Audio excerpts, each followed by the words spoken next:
So what's Limbus Company by Nova? Yes, this is inspired by me. Limbus Company is the third game in a series by small Korean company Project Moon.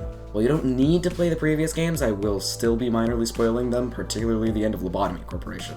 If you're someone who worries about that, by all means, look into this further and come back when you're ready. Oh wait. Okay, not really. Whamst. Project Moon's games take place in a large dystopian city made up of 24 individual districts. Each district is divided into two sections, the Nest and the Backstreets, the upper class and the slums respectively. District A, B, and C make up the head, which oversees the city and its laws. The city is incredibly technologically advanced, with each wing having a singularity, a major law of physics defining technology, and yet bullets cost like thousands of bucks, so everyone just agrees to sword fight. Also, because there's 1,000 different ways to get screwed over, mercenary work, or fixer work, is incredibly common, similarly to real-world desk jobs. There are a ton of different associations for fixers to work in, and sometimes fixers even work by themselves. Looking at you, Gebra, or Jabra, or Gerbera, I don't know.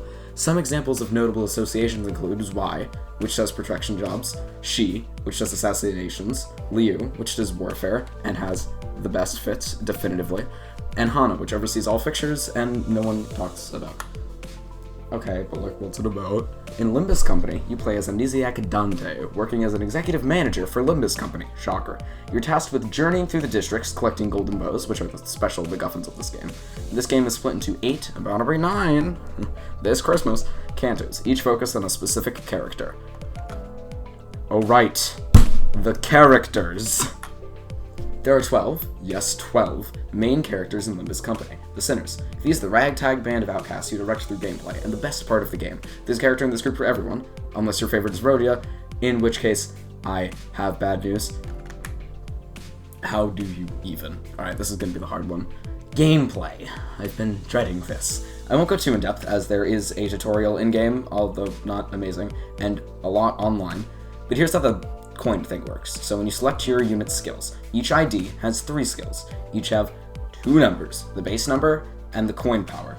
Then, coins are rolled to see, or flipped rather, to see how much power the skill has. When 2 units clash, the one with the higher skill power in total wins. Here's how it's actually determined. So the base power plus the coins that have rolled heads times the coin power, as well as any conditionals, will equal the final power.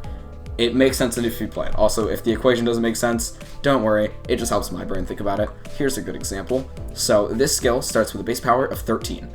If I were to roll heads on this skill, I would add 15, which would give me a total power of 28. That would mean that if any enemy was clashing with a skill that had less than 28 final power, I would win that clash. We love gambling. So, via the gacha, or a free alternative if you're smart about it, you can get identities, which are this game's units. They're essentially a parallel version of the Sinners via an in-universe mirror technology, which I love. Different IDs have different skill sets, synergies, statuses, sprites, the works. I love this system, as it means the gacha doesn't require hundreds of new characters to remain interesting. It also means I can own 15 of my goat Hong Lu. Boy, how the fuck did I use this? So it is time for the greatest power system, or at least my favorite, the light. It's cooler than it sounds, just give me a second. So a while back, some idiot with a single letter name decided, what if we gave everyone powers beyond mortal comprehension?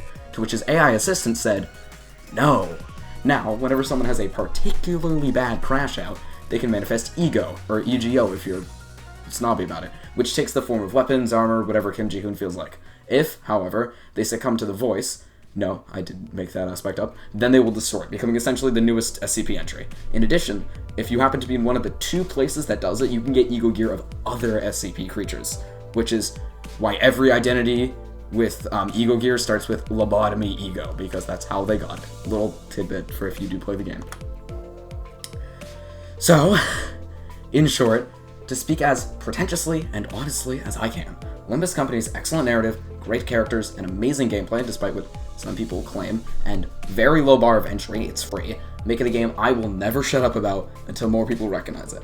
From team building, to theorizing, to imagining future warps, this game keeps me fueled with things to think about and to yap about. Also, the resources for it are amazing. If you liked this, check out channels like Frey, Checkma, and Meat. And with that being said, that will be all. I will see you on a day in the future that isn't today, because I do not upload 2 videos in one day. That is maniac behavior.